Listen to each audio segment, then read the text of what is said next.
আসসালামু আলাইকুম। আজকে গঙ্গার ভোলা ভেটকি মাছ রান্না করব। অনেকেই অনেক রকমভাবে রান্না করে থাকো, আর সবার রান্নায় অবশ্যই খুবই ভালো হয়ে থাকে। তবে আমি এইভাবে রান্না করে দেখেছি, এই রান্নার স্বাদ যেমন হয় আর তেমনি খেতেও ভীষণ মজা লাগে। দুপুরে গরম ভাতের সাথে এই রেসিপি থাকলে আর কিছুই লাগবে না। তোমাদের এই রেসিপি ভালো লাগলে অবশ্যই আমার চ্যানেলকে সাবস্ক্রাইব করে পাশে থাকা বেল আইকনটি ক্লিক করে দেবে, তাহলে আমার নতুন নতুন ভিডিও নোটিফিকেশন সবার আগে তোমাদের কাছে পৌঁছে যাবে।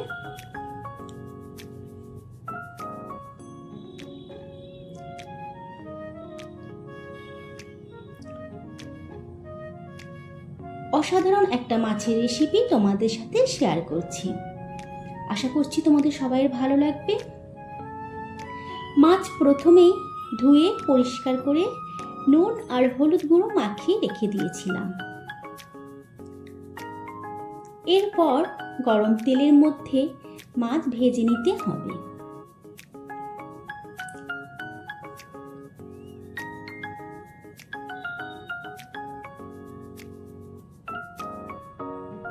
এদিকে 3টে পেঁয়াজ কেটে রেখেছি, রসুন বাটা 1 চামচ, কাঁচা লঙ্কা, টমেটো, দই নিয়েছি, টমেটো, কাঁচা লঙ্কা, একটা পেঁয়াজ পেস্ট বানিয়ে নিলাম। এখন বেশ কিছুটা সর্ষের তেল দিয়েছি, 1 চামচ কালো জিরের ফোড়ন দিলাম, রসুন বাটা দিয়ে রসুন লাল করে ভেজে নিলাম। এরপর কেটে রাখা পেঁয়াজ আর টমেটো দিয়ে দিলাম। পেঁয়াজ একদম লাল হওয়া পর্যন্ত নাড়াচাড়া করব। তারপর 1 চামচ ভর্তি করে কাশ্মীরি গুঁড়ো লঙ্কা দিলাম আর পেঁয়াজের সাথে একটু নাড়াচাড়া করে নিলাম। এরপর পেস্ট করা পেঁয়াজ, টমেটো, কাঁচা লঙ্কা দিলাম। দই 4 চামচের 2 চামচ এরই সাথে পেস্ট করে নিয়েছিলাম। এখন এগুলো দিয়ে ভালো করে কষিয়ে নিতে হবে।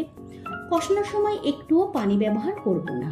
দই, পেঁয়াজ বাটা এগুলোর মধ্যে যে পানি আছে তা দিয়েই কষাতে থাকবো। দেখো তেল ছাড়ছে।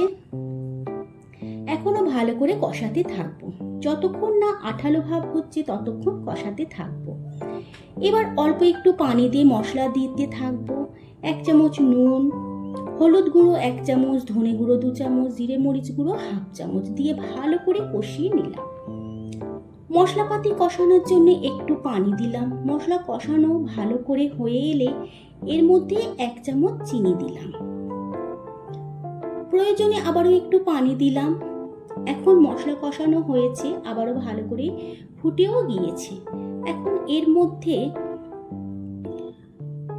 কাঁচা লঙ্কা দিলাম আর মাছ ভাজাগুলো দিয়ে দিলাম। তবে খুব বেশি ঝোল করব না, গামাখা ঝোল হবে। মাছগুলো দিয়ে ঢাকা দিলাম 5 মিনিটের জন্য।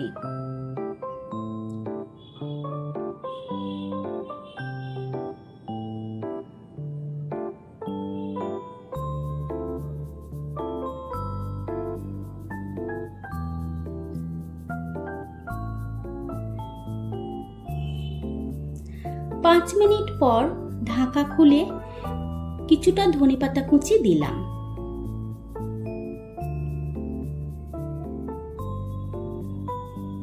এখন গ্যাসের ফ্লেম বন্ধ করে দিলাম। 10 মিনিট পর তোমাদের দেখাচ্ছি।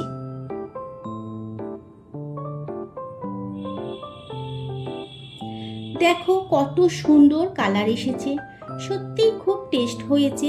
তোমাদের ভালো লাগলে ভিডিওটি লাইক, শেয়ার, কমেন্ট করবে। আল্লাহ হাফেজ।